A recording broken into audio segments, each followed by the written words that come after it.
Look around your life right now. Do you see a bunch of unfinished projects? Maybe a guitar gathering dust in the corner, a website you started coding, some baking supplies you haven't touched, or a sudden itch to try jujitsu? If this sounds familiar, you probably feel a specific kind of shame. Society has a label for people like you: dilettante. People say you're all over the place, or that you don't have the discipline to stick with one thing. You feel like a fake because you can't just pick one path and stay there. You might even know that saying, "Jack of all trades, master of none," and use it to beat yourself up. But here's what most people don't know. That's not the full quote. The complete version is, "Jack of all trades is a master of none, but oftentimes better than a master of one." Here's the thing. Psychology shows us that feeling scattered isn't actually a flaw.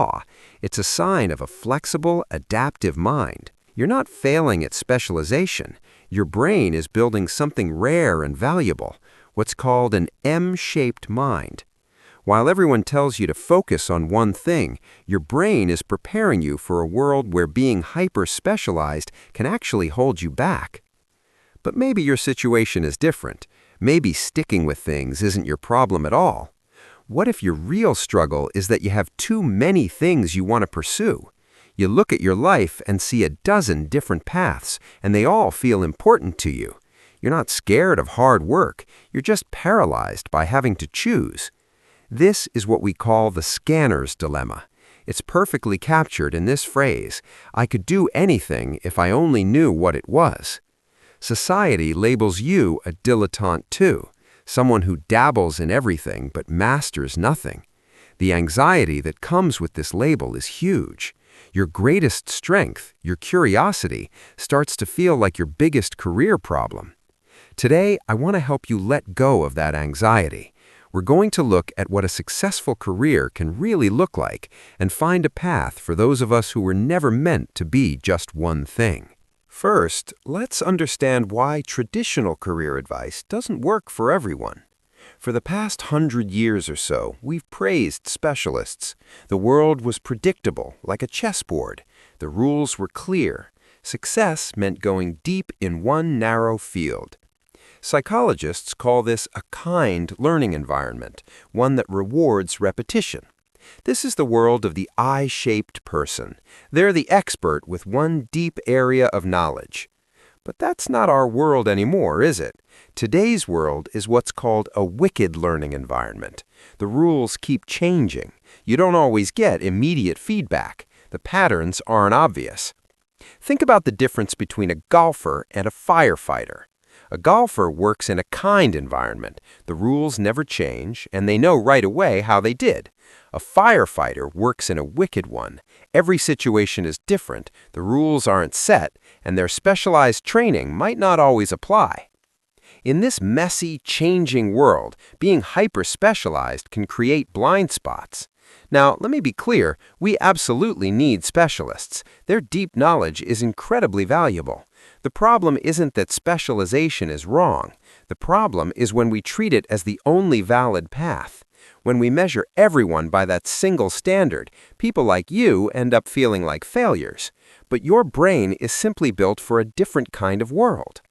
To build a career that actually fits your brain, stop thinking about job titles. Start thinking about shapes. The I-shaped person is the specialist. The opposite is the dash-shaped person, someone who knows a little about everything but has no real depth. This is a trap many of us fall into. Without depth, you feel anxious because you have no solid ground to stand on. But there's another shape, and it's perfect for people like you, the M-shaped professional, or the polymath. Here's how it works. Imagine one leg of the M is data science. You go deep there. That's what pays your bills. Your second leg is storytelling. You go deep there, too. And the horizontal bar connecting them? That's your interests in psychology, history, and design. Suddenly, you're not just a distracted data scientist. You become the person who can turn complex data into a story that a CEO can actually understand. That combination is rare. That combination is valuable. The secret tool that makes this work is called FAR transfer. Specialists use near transfer. They apply a skill to similar problems. But polymaths use far transfer. They see the underlying pattern in one field and apply it to something completely different. Someone who understands how a tree's root system branches might suddenly see a better way to organize a company's database. A musician who gets harmony and counterpoint might look at software code and find a more elegant way to structure it. That's far transfer. It's about seeing the music, not just the notes. All those random interests you've collected over the years, they're not distractions. They're your library of ideas. They're what you'll draw from to create breakthrough insights. So how do you make this real? It takes a different approach. You can't build all your pillars at once. That just leads back to being shallow and scattered. Instead, pick one pillar and commit to it for a season, maybe 6 to 18 months.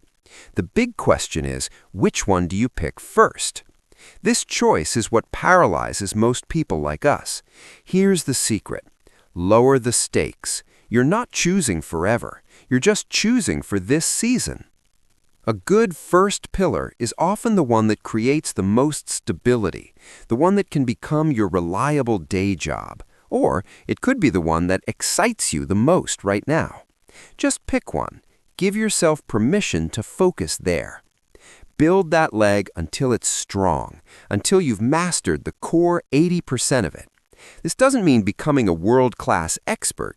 It just means reaching a level where you can solve most common problems without constantly checking the manual. When your curiosity in that area feels satisfied for now, make a conscious choice. This isn't quitting like someone who gives up when things get hard. This is strategic quitting. It's a graduation.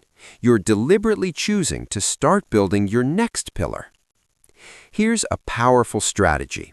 If your mind naturally loves exploring, consider having a day job that's stable but doesn't drain all your mental energy. Many great polymaths did this. Einstein worked as a patent clerk. It gave him stable ground while his mind explored the universe. You might need to reframe how you think about your day job. It's not just about money, it's a strategic tool. A job that doesn't drain you leaves you with your most valuable resource, mental energy. You can then invest that energy in building your other pillars. A high-passion, high-stress job might sound exciting, but if it takes 110% of you, there's no room left for the exploration your brain craves. Let's be honest, your brain generates more ideas than you can possibly hold on to. Your mind is like a high-output idea factory, but your working memory is like a small workbench. If you don't clear off the finished ideas, there's no room to build new ones. Trying to keep everything in your head is a recipe for feeling overwhelmed. This is why you need an external place to capture your passing obsessions. There was a sociologist named Niklas Luhmann who published over 70 books. His secret? A system called a Zettelkasten. He didn't try to write whole books at once. He just wrote down one idea on a small card, then linked it to other related cards. Over decades, these connections grew into a massive web of knowledge that practically wrote the books for him. When you get obsessed with medieval architecture for a week, take notes. Put them in a simple system like Notion or Obsidian. Then, when the obsession fades, you can let it go without guilt. 3 years from now, when you're working on a web design project, you might stumble on those old notes and realize the structure of a cathedral is exactly like the structure of this website. That's the magic moment, but it only happens if you capture the dots so you can connect them later. You are not someone who lacks discipline. You are a scanner, a possible polymath. Your brain is not made for a stable world where you do only one thing. It is made to connect different areas of knowledge. This path is not always easy. Learning things well takes time, but when you understand how your mind works, you feel calmer. You stop blaming yourself. That blame is replaced with quiet confidence. Here's what you can do. Choose your first main skill. Build it with clear focus. Use your job as a stable base, not a prison. Create an outside system to hold your many ideas and interests. You were never meant to master only one thing. You were meant to be the person who sees how everything is connected. Now, if you're listening and thinking, my problem isn't too many interests, my problem is that I quit when things get hard, that's okay. It just means you're at a different stage of the journey. Thanks for watching. I hope this gives you something helpful that you can really try. I'll see you in the next one.